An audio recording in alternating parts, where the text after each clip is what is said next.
গুৱাহাটীৰ বাহিৰত মুখ্যমন্ত্ৰীৰ দায়িত্ব গ্ৰহণ কৰাৰ পৰা এতিয়ালৈকে মই কোনো কাৰ্যসূচী লোৱা নাই।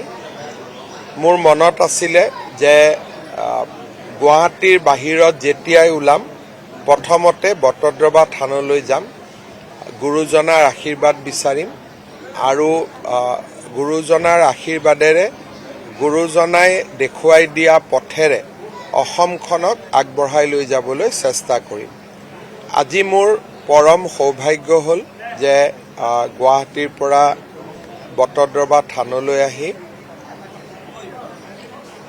ভাগৱতৰ ওচৰত শিৰ নত কৰি প্ৰণাম কৰিলোঁ, গুৰুজনাৰ আশীৰ্বাদ ল'লোঁ আৰু তাৰ লগতে ইয়াত উপস্থিত ভকতবৃন্দৰ লগতো কথা বতৰা পাতিলোঁ, তেওঁলোকৰো আশীৰ্বাদ নিৰ্মালি গ্ৰহণ কৰিলোঁ।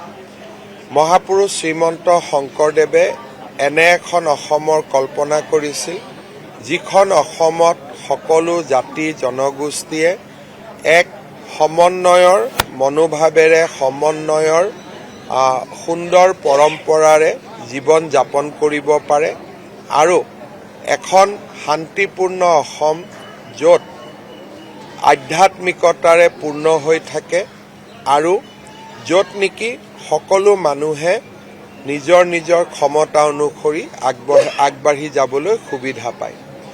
মহাপুৰুষ শ্ৰীমন্ত শংকৰদেৱে দেখুৱাই যোৱা পথেৰে আমাৰ চৰকাৰখনে কাম কৰিব।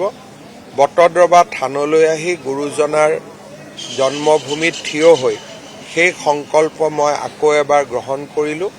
অসমৰ ৰাইজক পুনৰ এবাৰ দ্বিতীয়বাৰলৈ বিজেপি চৰকাৰক শাসন কৰিবলৈ সুবিধা দিয়াৰ বাবে আকৌ এবাৰ কৃতজ্ঞতা জ্ঞাপন কৰিলোঁ। বটদ্ৰৱা থানৰ বিকাশ বা বটদ্ৰৱা থানৰ সকলো ফালৰ পৰা আগুৱাই লৈ যোৱা আমাৰ চৰকাৰৰ এক বিশেষ দায়িত্ব।